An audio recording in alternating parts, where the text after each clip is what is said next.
Kalshi, the prediction market, just signed a big deal with CNBC and CNN. Did you hear about this? No. What's the big deal? Well, it's going to be a multi-year partnership, and the Kalshi CEO says this is the next evolution, moving from data about what's happening now, i.e. news, to real-time forecasts about what's happening next. So this isn't just like we're going to be citing betting odds in our news broadcast.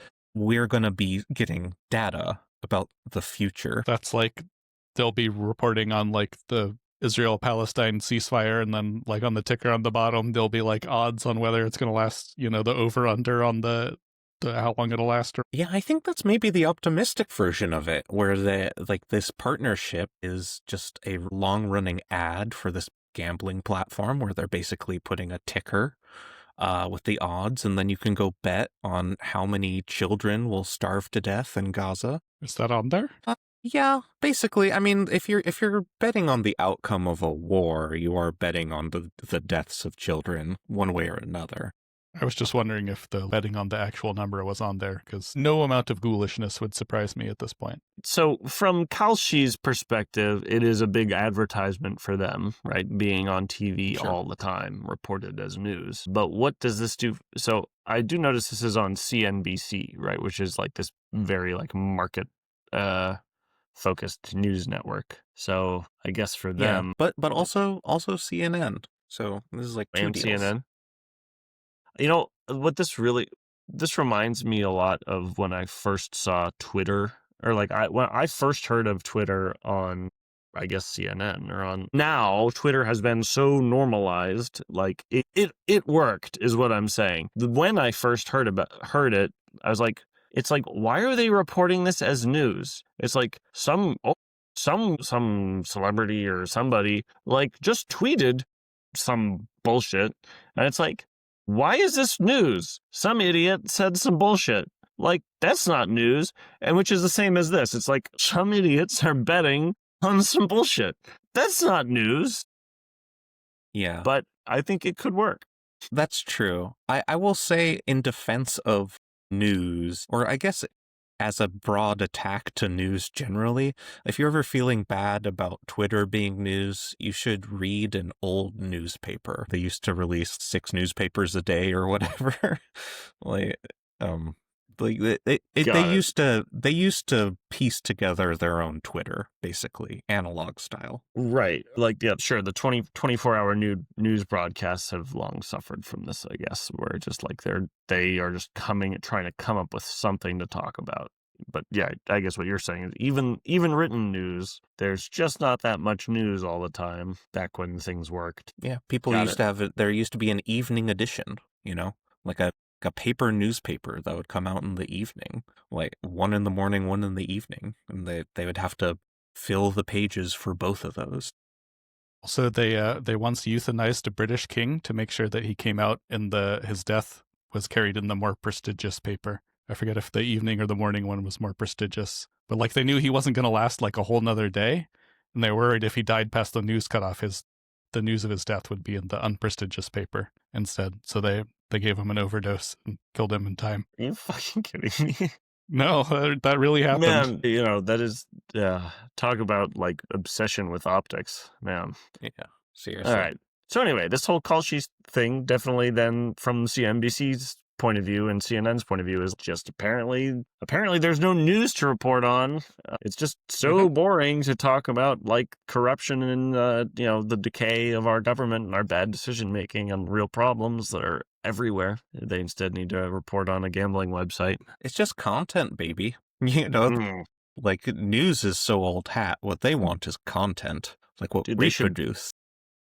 They should bring us on to like debate with like random people. I'd shout over anybody. So Phil, are you going to talk about the efficient market hypothesis? Well, I guess the efficient market hypothesis is sort of the underlying argument for like why these prediction markets are good. Like if you want to know the future and you believe in the efficient market, hypothesis, then, the collective wisdom of all the people betting on future outcomes will lead you to what the actual future outcome will be, because, like, they'll inevitably gravitate towards the most likely outcome because they want to win the money back, right? So there's a nice thing about these markets is, it's they provide a lot of data. If you want to test out the veracity of their guesses, are the people betting on these things more or less likely to be right? They're a lot less accurate than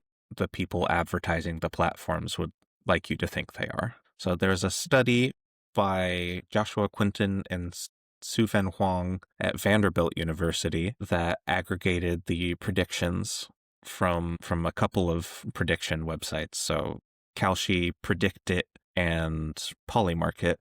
Polymarket, 67% of the markets predicted the correct outcome. Like the more there was more betting on the side of the thing that actually happened than was on the other side. Like the betting was Like, on the side of what actually happened 67% of the time, right? Yeah.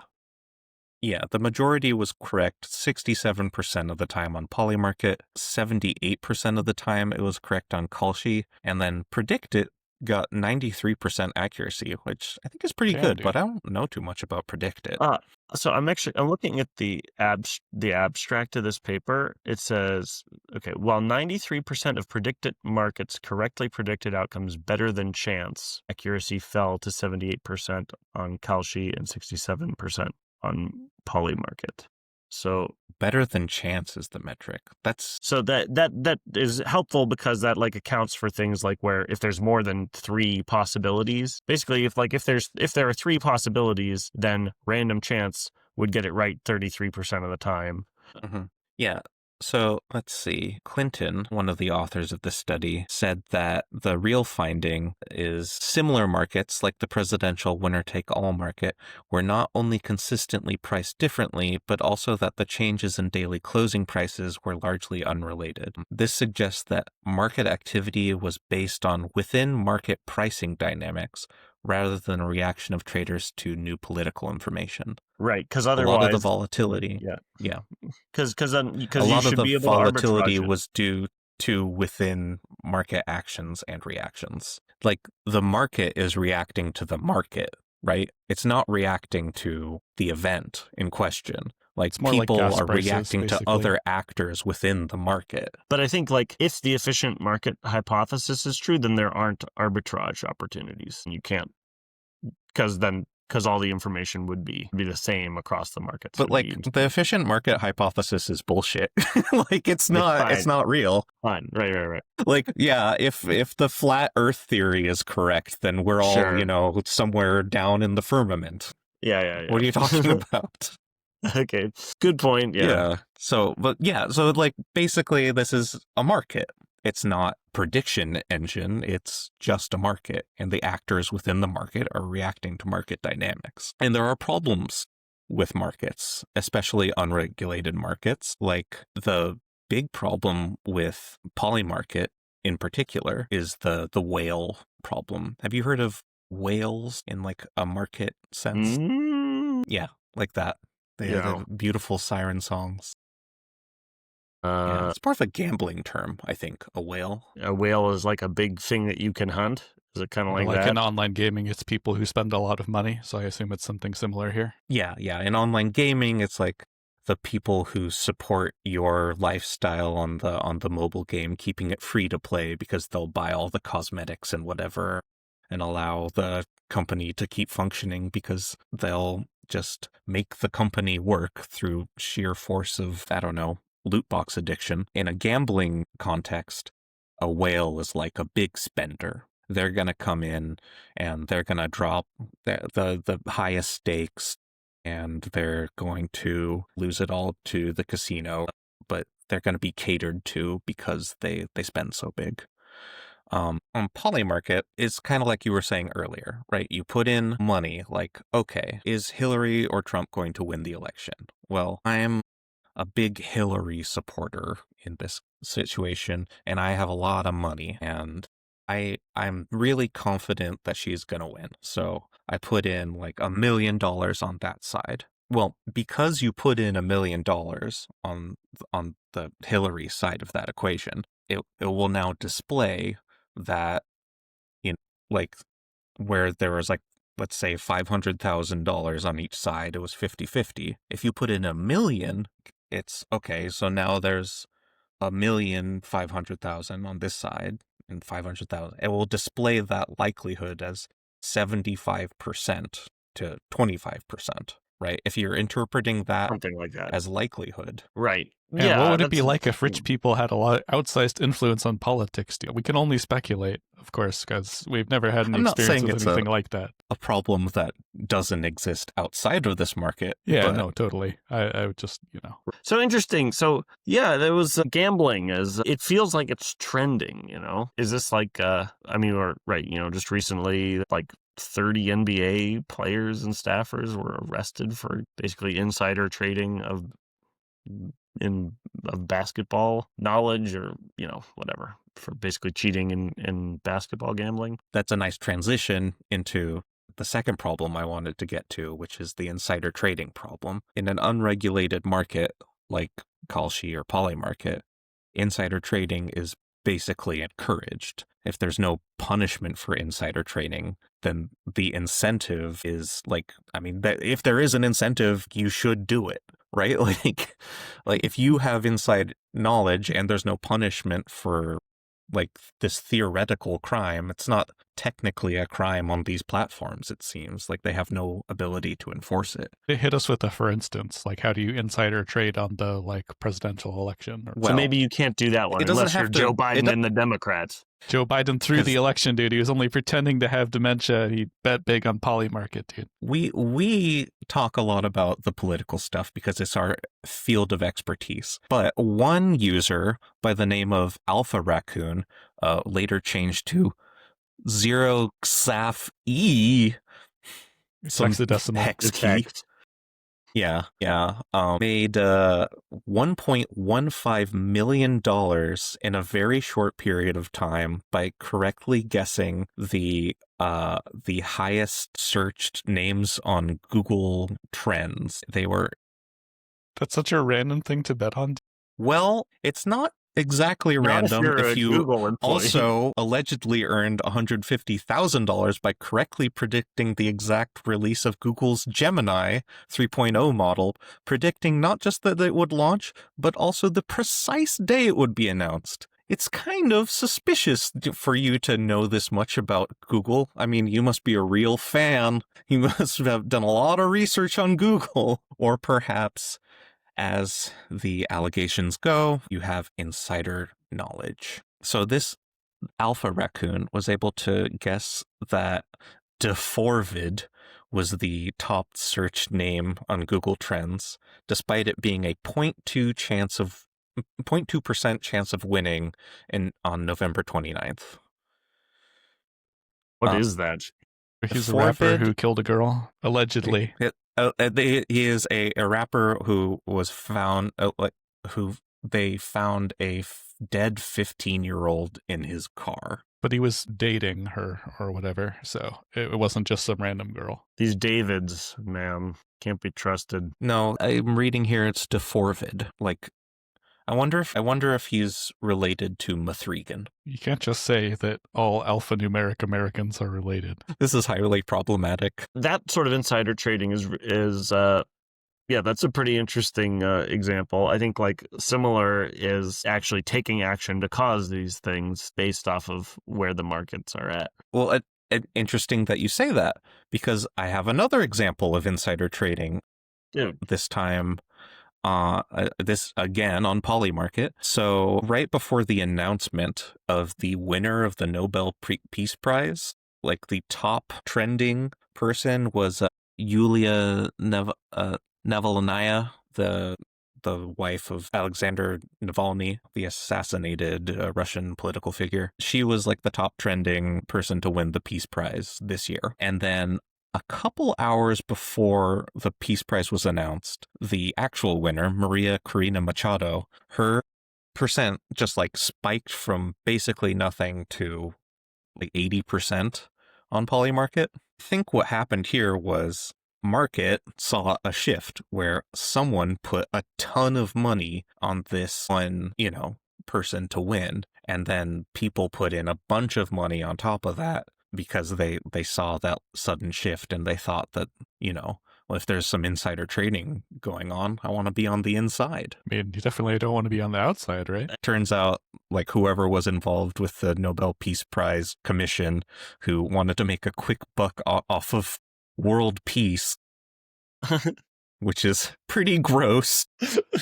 But, that is what you're betting on Polymarket. Like, that's, yeah. Also, when you say a quick buck, you mean a quick 21 million bucks, judging by the top of this graph. Yeah, that is the total trading volume for this was $21 million, or the equivalent in crypto, because I think Polymarket trades in cryptocurrencies. Icky. Yeah. And this would be a crime if you did it with stocks, but because these contracts are not currently classified as by the Commodity Futures Trading Commission as a security, that they're basically free from those insider trading laws. It's not a security, it's an insecurity. Yeah.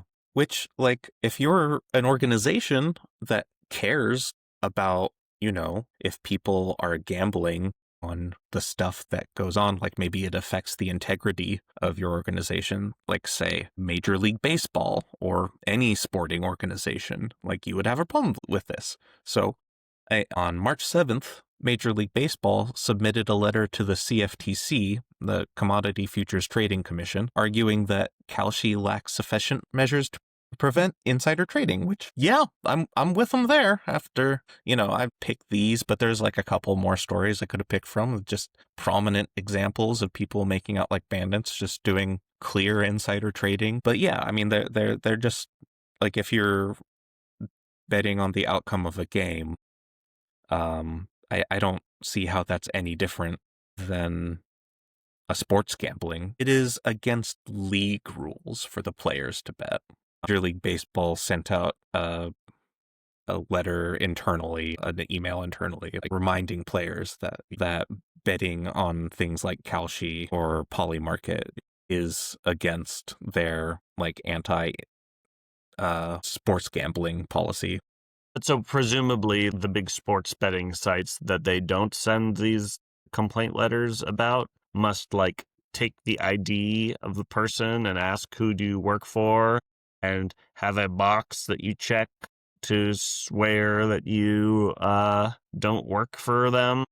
I'm definitely not Barry Bonds' cousin making a bet for him at one layer Right. remove. I'm sure it's in their terms and conditions, but also, like, they don't care because they are doing big deals with those sports leagues. So that's integrated into... That's a good point, but also I think there's a moral outrage that's somewhat overshadowed by the fact that they allow sports gambling. They just care if they're getting their beak wet. So Kalshi just needs to become a sponsor and it'll all be all right. Right. Yeah. Basically, the MLB just wants Kalshi to pay them for the privilege. Pay tribute. Yeah. Yep. Essentially. Makes sense. Yum. America. Beautiful. So I thought all this was gross until I saw this quote from Kalshi CEO Tariq Mansour. He said, "The company's long-term vision is to financialize everything and create a tradable asset out of any difference in opinion." So after I saw that, I thought, this is like a world-ending evil that must be stopped. Just This imagine, is dude, we're how- having a discussion here on InfoHazard and fucking odds pop up at the bottom and people can bet on who's going to win the argument and shit, dude. What a lovely future You're he's thinking angry. of. You're a 6-year-old child, and you're angry at your mother because you don't want to go to bed. You have a difference of opinion with her. Bet now if you think you're gonna have to go to bed. Mom's going in deep on this kid is going to bed. The odds are spiking. You'd be a fool to chuck your piggy bank at this. Man, I think this is what a lovely example of the kind of moron that gets funded by Silicon Valley. Like, what? Like, what the hell? What kind of a vision? This is my vision. I'm going to excite all my employees about this vision. Ugh. Not just your employees, but this is, to the world. This is my dream. Like, this is the long-term vision of the company. What a dipshit, man. Talk about vision. I think we should heap money on this person and we should let him buy elections. That's what we need. Clearly, he's changing the world for the better. Yeah. They want to financialize everything and then take a cut. 2 to 3% on winnings, I think, for Kalshi. I think Polymarket makes their money a different way. But, I think both companies are at the sort of expand kind of stage of their businesses where they don't need to take as big of a cut. They're getting all the money they need from VC dipshits. I don't think that everything needs to be financialized. I think that is the most dystopian thing I heard in a while. In a year of dystopian things. And I think that we're over financialized in this country. Like, too many things are tradable. I think that, like, in general, gambling is bad for your finances. And there was a study a long time ago about, like, if a casino comes into your town, you are more likely to become a problem gambler because of your proximity to a casino. Now, that study needs an update because the casino is here, right? It's everywhere. It's in your bedroom. I'm on my casino right now recording this podcast. Like, you have ready access to gambling at any time, and that's going to be a problem for a good portion of the population, and that money is going to inevitably funnel up into the people who run the platforms and on the casinos, and it's just going to be a giant wealth transfer from the lower and middle class to the upper class, and in a country that is already like back-to-back world champs at doing that.